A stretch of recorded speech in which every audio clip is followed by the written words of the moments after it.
दो बच्ची उनकी अविवाहित हैं। दोनों लोगों की शादी की जिम्मेदारी चूंकि पूरे परिवार से गार्जियन का जो छत्र छाया है वो उठ चुका है, तो दोनों बच्चों की शादी की जिम्मेदारी और प्लस दोनों बच्चियों को नौकरी की व्यवस्था अविलंब सरकार करे। अगर नहीं करती है तो निश्चित रूप से जनमानस में आक्रोश है। इसके बाद भी बड़ा आंदोलन जनमानस कर सकता है। लेकिन प्रशासन को थोड़ा टाइट होना चाहिए। और बुलडोजर बाबा को मैं कहना चाहता हूं, बाबा आपका बुलडोजर कब चलेगा? ऐसे समुदाय पे कब चलेगा बुलडोजर? हर जगह आपका बुलडोजर छाया हुआ है। क्या इस समय आपका बुलडोजर ख़राब हो चुका है या मतलब चलाना नहीं चाहते हैं? तो मेरी आपके चैनल के माध्यम से गुहार है कि बुलडोजर जी, बाबा साहब का बुलडोजर जो है चलना चाहिए, समाज पे दिखाना चाहिए कि हाँ मतलब हर ये भेदभाव नहीं करते हैं जी मतलब सबके। लेकिन ये मैं दावे के साथ कह सकता हूँ, जन चर्चा भी है। रामचरित्र जी को हो सकता है करंट लगा रहा हो, लेकिन उनकी पत्नी किस्मती देवी को निश्चित रूप से करंट नहीं लगा था। उनकी हत्या की गई है और पोस्टमार्टम जो पीएम रिपोर्ट आएगी, अगर सही ढंग से होगा तो निश्चित रूप से यह रहस्य सामने आएगा और पुलिस प्रशासन और जनमानस के सहयोग से लगातार ये संघर्ष जारी रहा 6 तारीख से।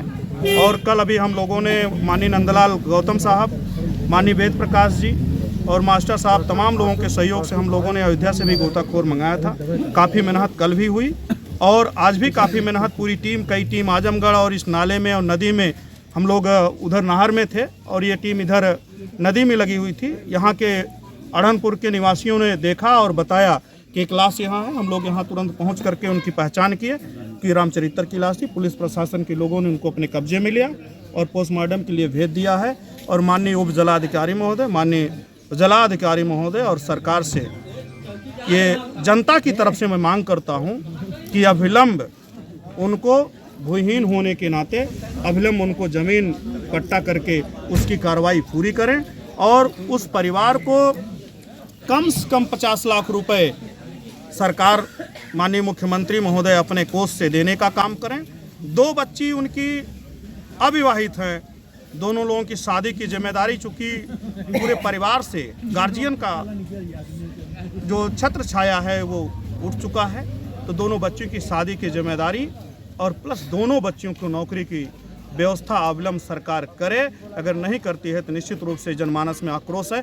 इसके बाद भी बड़ा आंदोलन जनमानस कर सकता है। चलिए बहुत बहुत धन्यवाद। तो दोस्तों देखिए, लगातार हम मौजूद थे, लगातार हमारी टीम भी यहाँ पर काम करते हुए नजर आ रही थी। और अभी आप देखिए दूसरा शव मिला रामचरित्र जी का, और भीड़ देखिए, भीड़ लगाकर अंदाजा आप लगा सकते हैं कि ये माहौल किस तरीके से बन चुका था, क्योंकि मामला बहुत टिपिकल बन चुका था। मामला यही था कि 6 बच्चियाँ हैं, कोई भी लड़के नहीं थे, और ऐसे में परिवार का जीवन यापन कितना मुश्किल हो जाएगा। तमाम लोग, बहुजन समाज पार्टी के लोग लगातार, जैसा कि इन्होंने बताया, लगातार लगे हुए थे हमारे साथ बातचीत करने। प्रधान जी क्या कुछ कहना चाहेंगे इस मामले में? पोस्टमार्टम का देखिए, मैं नंदलाल गौतम, बहुजन समाज पार्टी का पूर्व विधानसभा अध्यक्ष हूँ।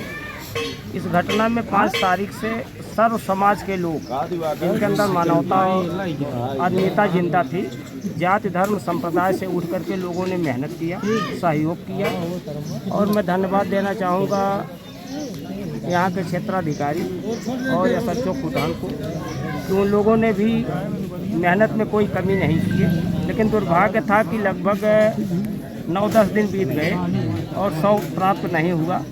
लेकिन कल 100 प्राप्त हुआ किस्मती देवी का, जो पीएम रिपोर्ट मिली। और हमारे वहाँ पीएम के समय वहाँ बहुजन समाज पार्टी के पूरा मामला ऐसा तूल पकड़ा हुआ कि जो थमने का नाम नहीं ले रहा है, और लोगों का प्रयास है कि कहीं न कहीं किसी तरीके से उस परिवार को न्याय मिलना चाहिए। ये हमारे साथ युवा संगठन से और युवा लोग भी हैं, और सामाजिक संगठन के कई अलग अलग मुद्दे से आते हैं, और सभी लोग उपस्थित हैं। उनके बारे में क्या कहना चाहेंगे? क्या नाम आपका? सबसे पहले सर आपके चैनल को बहुत बहुत धन्यवाद। जितने भी श्रोतागण देख रहे हैं जी, उन सबको बहुत बहुत धन्यवाद। आप किस पद से हैं? सर हम डॉक्टर BR अम्बेडकर सेवा समिति ग्राम सभा लखमापुर से हैं जी जी, जिसके अध्यक्ष हैं हम। और मैं इस घटना को लेकर के बहुत दुखी हूं, और हमारे समाज में आए दिन ऐसी घटना घटती रहती हैं। तो ऐसी घटनाएं घटती रहती है, एक के बाद एक और इस मतलब समय देखा जाए जौनपुर में बहुत ज़्यादा मामला ऐसे सामने आ रहा है जिससे हृदय विदारक घटना है। तो इस मामले में मतलब अगर देखा जाए तो जिम्मेदार कौन है, प्रशासन है या फिर नागरिक खुद हैं, और कहीं न कहीं किस समस्या के तहत, और वजह क्या हो सकती है?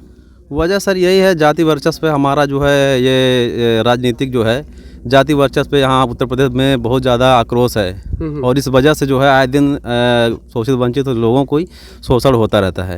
जी बिल्कुल। तो इसके लिए मतलब जो निचले समुदाय के लोग हैं उनको बिल्कुल जानवर की तरह आज भी समझा जाता है, जिस वजह से प्रशासन से लेके शासन तक उस पर अत्याचार करते आए हैं और आज भी कर रहे हैं। हमेशा उनका दमन हो रहा है। आज इसीलिए लापरवाही हो रही है, लगभग हफ्ते से प्लस बीत गया दिन, लेकिन प्रशासन इतना लापरवाह है कि उन एक हफ्ते से प्लस बीतने के बाद भी कोई मतलब सुराग नहीं मिल पा रहा है। जो मुजरिम है वो पता नहीं बैठा हुआ है। फिर जो माता की उनकी डेड बॉडी मिली है तो एक हफ्ते के बाद ही मिली है, तो क्या लगता है कि सारे लोग के प्रेशर के, सारी पार्टियों के प्रेशर के बाद मिली है, या फिर किस तरीके से, फिर बहुत दूरी होने के कारण यहाँ तक लाश मतलब उभर कर आई है? सर ये जो समुदाय है दबाव पड़ने की वजह से हुआ है, पर प्रशासन पे इतना ज़्यादा कोई वो नहीं है कि प्रशासन अपनी तरीके से काम कर रहा है। अगर प्रशासन काम करता तो शायद इतना विलम्ब नहीं होता। मतलब आपका कहना है कि प्रशासन गंभीरता से नहीं ले रहा इस मुद्दे को? गंभीरता से नहीं ले रहा है, क्योंकि हमने एक केस देखा था जौनपुर में, ऐसी घटना थी। केवल चेंज ये था कि उस समय जो है ठाकुर और यादव की मतलब घटना थी, तुरंत सुनवाई हुई और उसके घर बुलडोजर चल गया। लेकिन ये हफ्ते से प्लस बीत गया, अभी तक लाश बरामद नहीं कर पाई ऐसा प्रशासन, तो और क्या कर सकते हैं। जबकि जो मट्टी मिली है, लाश मिला है, जिसने ये किया है वही बता सकता है, क्योंकि जब जो प्रशासन को गुमराह कर सकता है कि हम वो बांध जो है, बांध पे हम लाश को वहाँ पे डाल दिए थे और 2 से 2.5 किलोमीटर दूर जाके मिली है, और वो भी उल्टे साइड में। जहाँ बता रहा उसे और पीछे जाना चाहिए, लेकिन उल्टे साइड मिल रही है, तो इसका मतलब है कि वो कुछ भी किया होगा, पता नहीं उसमें डाला है या कहीं और फेंक रखा है, वो वही बताएगा। लेकिन प्रशासन को थोड़ा टाइट होना चाहिए। और बुलडोज़र बाबा को मैं कहना चाहता हूँ, बाबा आपका बुलडोज़र कब चलेगा? ऐसे समुदाय पे कब चलेगा बुलडोज़र? हर जगह आपका बुलडोज़र छाया हुआ है। क्या इस समय आपका बुलडोज़र ख़राब हो चुका है या मतलब चलाना नहीं चाहते हैं? तो मेरी आपके चैनल के माध्यम से गुहार है कि बुलडोज़र जी, बाबा साहब का बुलडोज़र जो है चलना चाहिए, समाज पे दिखाना चाहिए कि हाँ मतलब हर ये भेदभाव नहीं करते हैं। जी, मतलब सबके लिए समान कार्रवाई हो रही बिल्कुल है। सबके लिए समान कार्रवाई होनी चाहिए। हमें उम्मीद है बुलडोज़र वाले बाबा इस पे मामले को संज्ञान में लेंगे। जी बहुत बहुत शुक्रिया। और आप देख रहे हैं हर एक संगठन के हर एक लोग अपनी अपनी बात रखने का प्रयास कर रहे हैं। तो और आप क्या कहते हैं इस मामले में, और इस मामले को लेकर परिवार के लिए कैसा न्याय मिलना चाहिए, कितनी मुआवजा मिलनी चाहिए, कमेंट बॉक्स में बताएं। मिलते किसी नेक्स्ट वीडियो में, तब तक नमस्कार दोस्तों, जय हिंद जय भारत।